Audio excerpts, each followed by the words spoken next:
Assalamualaikum warahmatullahi wabarakatuh. Hai teman-teman semuanya, jumpa lagi di channel Bisa Servis Sendiri. Oke, di sini saya akan bagikan cara saya dalam memanaskan mesin mobil yang benar, dan mungkin ini berbeda dengan yang dilakukan kebanyakan orang. Teman-teman pasti sudah biasa ya untuk memanaskan mobil sesaat sebelum dipakai, atau memanaskan mobil yang mungkin bakal jarang dipakai atau disimpan untuk jangka waktu yang cukup lama. Di video ini akan saya tunjukkan kepada kalian cara manasin mobil yang benar agar mobil tetap kondisinya sehat dan suatu saat jika dipakai bisa berfungsi dengan baik. Baik, langkah yang pertama, sesaat sebelum memanaskan mesin mobil, kalian harus pastikan mengecek bagian-bagian komponen di dalam mobil ini seperti tuas AC. Pastikan kipas AC dalam kondisi mati. Kemudian kalian cek bagian lampu-lampu. Jika kalian tidak mengaktifkan auto on dan auto off saat pintu mobil terbuka, pastikan saklar lampu pada posisi off. Semua itu bertujuan agar aki mobil tidak tekor atau tidak terlalu berat saat kita start mesin mobil. Kemudian kita pastikan tuas transmisi pada kondisi P untuk mobil matic dan N untuk mobil kalian bertransmisi manual. Dan pastikan handrem terkunci sebagai keselamatan. Untuk langkah selanjutnya adalah kita bisa membuka kap mesin. Di situ kita bisa melakukan pengecekan terlebih dahulu pada sistem cairan. Pada mesin mobil ada oli mesin dan radiator ada coolant atau air radiator. Untuk mobil kalian bertransmisi otomatis, kalian bisa mengecek juga volume dari oli matic kalian. Baik, bagian yang pertama saya cek adalah bagian radiator. Ini saya cek di bagian volume reservoir tank atau air cadangan radiator, dimana di situ saya pastikan volumenya sesuai ya, tidak kurang dan tidak lebih. Kita pastikan volumenya ideal. Jika ada hal yang aneh volumenya berkurang, kemungkinan ada kebocoran atau kerusakan pada sistem radiator atau sistem pendinginan pada mesin mobil. Langkah selanjutnya adalah saya mengecek volume oli mesin melalui dipstick oil control. Ini kita cabut aja dan kita bisa dilap terlebih dahulu ya. Untuk mengeceknya kita dikeringin, kita masukin lagi, kemudian kita tarik untuk ngecek volume atau batas dari volume oli di dalam karter ya. Jadi pastikan volumenya tidak kurang dan jumlahnya ideal seperti ini. Jika volumenya berkurang, biasanya ada kebocoran di salah satu sisi bagian mesin mobil, dan itu kalian harus merhatiin setiap waktu ya, apalagi sebelum mobil mau dipakai. Selanjutnya adalah saya mengecek bagian oil transmisi atau oil matic. Di sini ada dipsticknya juga. Pada kondisi dingin tentu jumlah atau indikator olinya berbeda ya ketika mobil sudah dipakai atau mesin dalam kondisi panas. Saya pastikan jumlah olinya, volumenya sesuai. Ini saat mesin mobil dalam kondisi dingin.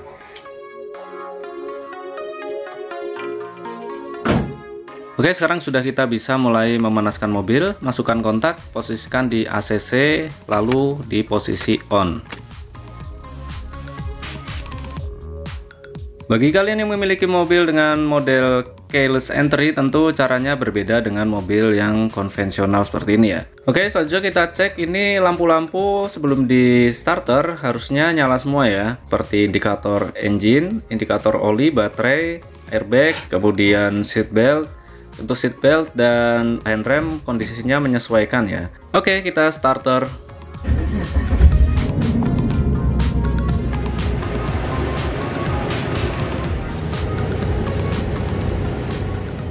Nah, sesaat setelah dinyalakan atau di starter, ini lampu-lampu harusnya beberapa mati ya, seperti indikator engine, kemudian indikator oli, indikator baterai, dan airbag. Kebetulan ini airbag saya sudah rusak, jadi kondisinya menyala ya. Oke teman-teman, kemudian untuk memanaskan mobil ini berapa lama waktunya? Tentu setiap mobil berbeda-beda ya. Kemudian tergantung lokasi juga. Ketika kita di daerah pesisir ataupun di daerah pegunungan tentu juga berbeda. Pada mobil yang masih dalam kondisi normal yang ada termostatnya, di situ ditandai dengan naiknya jarum ampere pada indikator suhu atau temperatur pada instrumen cluster di dashboard atau di speedometer seperti ini ya teman-teman. Ini sudah mulai naik sedikit dan lamanya juga berbeda-beda. Untuk mobil saya Skoda XL7 ini sekitar 2-3 menit jarum ampere sudah beranjak naik. Kemudian ketika mesin mobil sudah mulai panas dan jarum ampere mulai naik indikator suhunya, itu biasanya idle mulai stabil di bawah 1000 rpm ya. Rata-rata mobil di angka 600 sampai 800 rpm. Kemudian saat pertama kali menyalakan mesin mobil, pedal gas nggak usah diinjak ya, biarkan putaran mesin mengikuti aturan dari ECM yang terbaca dari sensor IAC. Resikonya jika kita injak pedal gas, maka akan beresiko merusak komponen mobil, di mana di situ pelumasan oli belum maksimal.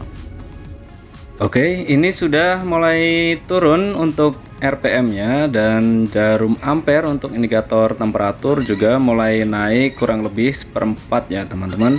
Nah teman-teman, untuk kalian ingin memastikan bahwa pelumasan pada mesin mobil maksimal, kalian bisa coba buka tutup untuk mengisi oli mesin ini ya. Kalian lihat di situ apakah ada semprotan atau semburan oli yang mengalir di atas cover valve. Di situ jika kondisinya normal, itu oli kelihatan mengalir ya teman-teman, seperti ini contohnya. Dan mobil saya ini sudah berjalan sekitar hampir 5000 km, makanya oli ini terlihat sedikit keruh ya. Oleh karena itu saya pikir ini waktu yang tepat untuk ganti oli mesin, karena jika oli terlambat diganti akibatnya bisa fatal ya teman-teman. Kemudian tujuan lain dari memanaskan mesin mobil adalah untuk memperpanjang umur baterai atau aki. Karena di situ saat memanaskan mesin mobil, aki akan terisi dayanya jadi tetap ideal dan alternator juga akan bekerja dengan semestinya. Akibatnya alternator tidak seret karena tetap dipanasi dan arus listrik tetap mengalir ke dalam aki ya. Selain itu juga agar tidak tekor saat kita menyalakan mesin mobil ataupun untuk menunjang fungsi elektrikal di fitur mobil kalian. Karena pada saat mesin mobil mati pun baterai atau aki tetap mengalirkan arus kepada fitur-fitur pada mobil, misalnya alarm, door lock, kemudian fitur lain misal ada jam, settingan head unit, audio, kemudian arus standby pada ECM atau ECU. Kemudian ketika saat memanaskan mesin mobil nggak ada salahnya kalian mengecek bagian knalpot.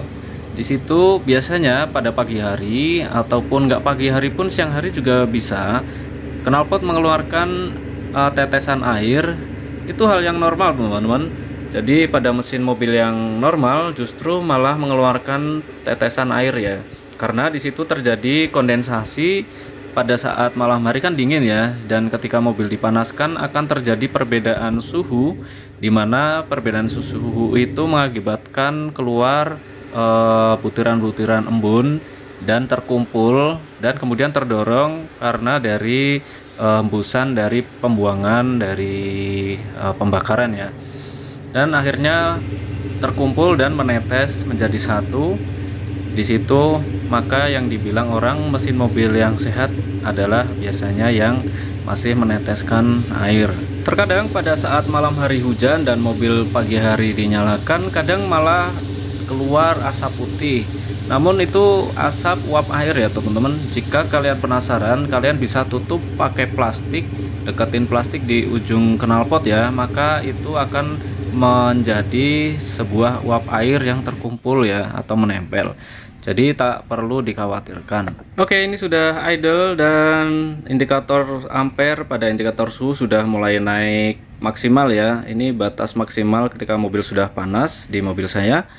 Kemudian hal yang menurut saya ini penting namun jarang diperhatikan oleh orang-orang saat memanaskan mesin mobil adalah tidak mengaktifkan fitur elektrik mekanikal, misalnya pada electric mirror ataupun spion retract. Karena di situ ada mesin atau motor penggerak yang ada pelumasnya, yang jika jarang diaktifkan atau digerakkan maka bisa beresiko seret. Kemudian fitur dari power window ini juga jarang diperhatikan.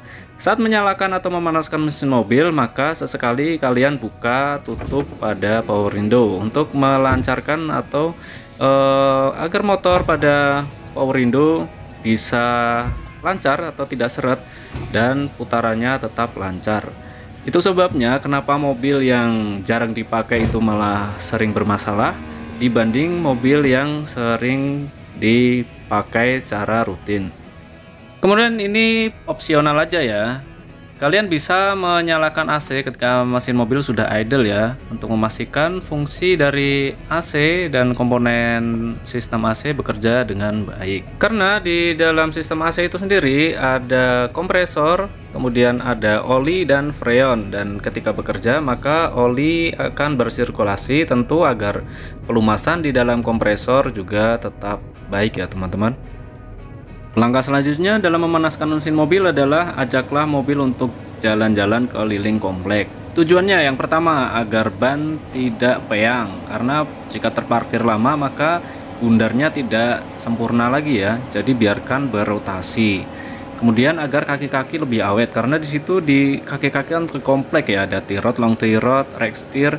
Di situ ada pelumasan, jika lama tidak digerakkan tentu akan kaku ya, dan itu juga akan beresiko memperpendek umur.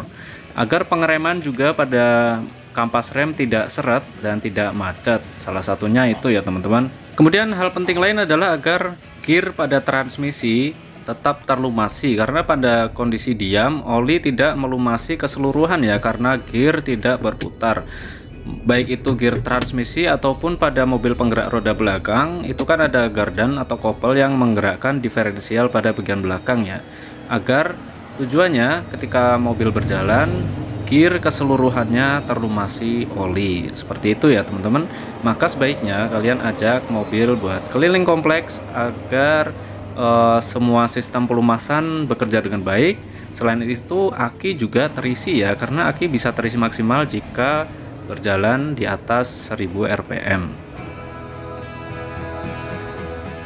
Baik teman-teman, mungkin itu aja yang bisa saya sharing ke kalian. Semoga video ini ada manfaatnya dan menginspirasi kalian. Terima kasih saya ucapkan untuk kalian sudah menonton. Akhir kata, wassalamualaikum warahmatullahi wabarakatuh.